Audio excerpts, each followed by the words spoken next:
आसिम मुनीर का टिकट कटा, अब कतर करेगा खेल, पाकिस्तान हुआ फेल।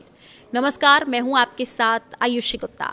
ईरान डील हॉर्मुज पर ट्रंप को अमेर पर भरोसा। ईरान अमेरिका युद्ध विराम को लेकर के चल रही बातचीत के बीच अब बड़ा कूटनीतिक ट्विस्ट सामने आया है। अब तक पाकिस्तान और उसके army chief field marshal Asim Munir को इस बैक चैनल डिप्लोमेसी का बड़ा चेहरा बताया जा रहा था, लेकिन अब कतर की एंट्री ने पूरा समीकरण बदल दिया है। न्यूज एजेंसी रॉयटर्स के मुताबिक, रिपोर्ट के मुताबिक, कतर की एक नेगोशिएशन टीम शुक्रवार को सीधे तेहरान पहुंची, जो अमेरिका के साथ समन्वय में ईरान से बातचीत कर रही है। इसका मकसद युद्ध खत्म कराने और बाकी अटके मुद्दों पर अंतिम डील की कोशिश करना बताया गया है। यानी जिस बातचीत में पाकिस्तान खुद को सबसे बड़ा तुर्रम खा बना रहा था, वहां अब ट्रंप प्रशासन ने कतर पर भी भरोसा दिखा करके नया चैनल खोल दिया है। अब तक पाकिस्तान कोई डील नहीं करा पाया है और ये दिखाता है कि अमेरिका खाड़ी के दूसरे पक्षों की भी मदद ले रहा है। दिलचस्प बात तो ये है कि आसिम मुनीर खुद भी तेहरान पहुंचे हैं, लेकिन उसी समय कतर की टीम का पहुंचना इस बात का संकेत माना जा रहा है कि अमेरिका सिर्फ पाकिस्तान पर निर्भर नहीं रहना चाहता। अब तक पाकिस्तान को इस बातचीत का इकलौता मध्यस्थ बताया जा रहा था, लेकिन कतर की सीधी एंट्री ने यह मैसेज दिया कि ट्रंप ने बैकअप चैनल भी खोल दिया है। यानी अगर पाकिस्तान के जरिए डील आगे नहीं बढ़ती तो कतर जैसे पुराने और भरोसेमंद अमेरिकी सहयोगी को मैदान में उतारा जा सकता है। कतर की एंट्री क्यों अहम है? सवाल ये है, कतर पहले भी गाजा युद्ध, अफगानिस्तान और कई पश्चिमी एशियाई संकटों में बैक चैनल मध्यस्थ की भूमिका निभा चुका है। कतर अमेरिका का मेजर नॉन नाटो एलाई है और इसे यहाँ अल उदैद एयर बेस मौजूद है, जो मध्य पूर्व में अमेरिका का सबसे बड़ा सैन्य ठिकाना है।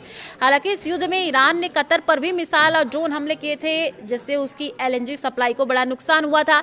इसके बावजूद अब कतर फिर से बातचीत की मेज पर लौट आया है। अमेरिकी विदेश मंत्री मार्को रूबियो ने कहा कि पाकिस्तान ने अब तक अच्छा काम किया है, लेकिन साथ ही ये भी साफ कर दिया कि खाड़ी देशों के भी अपने हित हैं और अमेरिका सभी से बातचीत कर रहा है। यानी बयान भले संतुलित रहा, लेकिन मैदान में कतर की एंट्री ने संकेत दे दिया कि पाकिस्तान अकेला गेम नहीं चला रहा, हॉर्मुज भी बड़ा बना है अड़ंगा।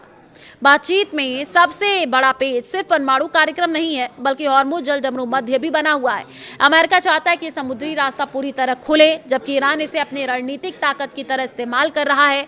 मार्को रूबियो ने यहां तक कहा कि अगर ईरान रास्ता नहीं खोलता तो अमेरिका को प्लान बी भी तैयार रखना होगा। कतर की वार्ता टीम तेहरान में मौजूद।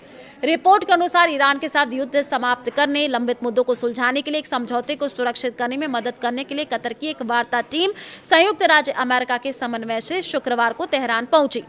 गाजा युद्ध समेत कई अंतर्राष्ट्रीय तनावों के मध्यस्थ के रूप में काम कर चुके कतर ने अब तक ईरान युद्ध में मध्यस्थता की भूमिका निभाने से खुद को दूर रखा था। इस संघर्ष के दौरान उस पर ईरानी मिसाइलों और ड्रोन से हमला किया गया था।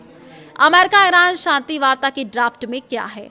जमीन, समुद्र और हवा सहित सभी मोर्चों पर तत्काल, व्यापक और बिना शर्तें युद्ध विराम, सैन्य, नागरिक या आर्थिक बुनियादी ढांचे को निशाना न बनाने की आपसी प्रतिबद्धता, सैन्य अभियानों और समाप्ति और मीडिया युद्ध पर रोक, संप्रभुता, क्षेत्रीय अखंडता और आंतरिक मामलों में हस्तक्षेप न करने की सम्मान की प्रतिबद्धताएं, अरब खाड़ी, हॉर्मुज जल डमरू मध्य और ओमान की खाड़ी में नौहवन की स्वतंत्रता की गारंटी, समझौते के कार्यान्वयन की निगरानी और विवादों को सुलझाने के लिए एक संयुक्त तंत्र। लंबित मुद्दों पर बातचीत 7 दिनों के भीतर शुरू होगी। समझौते की शर्तों के प्रति ईरान की प्रतिबद्धता के बदले अमेरिका द्वारा प्रतिबंधों को धीरे धीरे हटाना। पाकिस्तान को अमेरिका ईरान शांति समझौते में बड़ी सफलता मिलने की उम्मीद है। इस बीच पाकिस्तान के सेना प्रमुख field marshal Asim Munir Iran के दौरे पर रवाना हुए।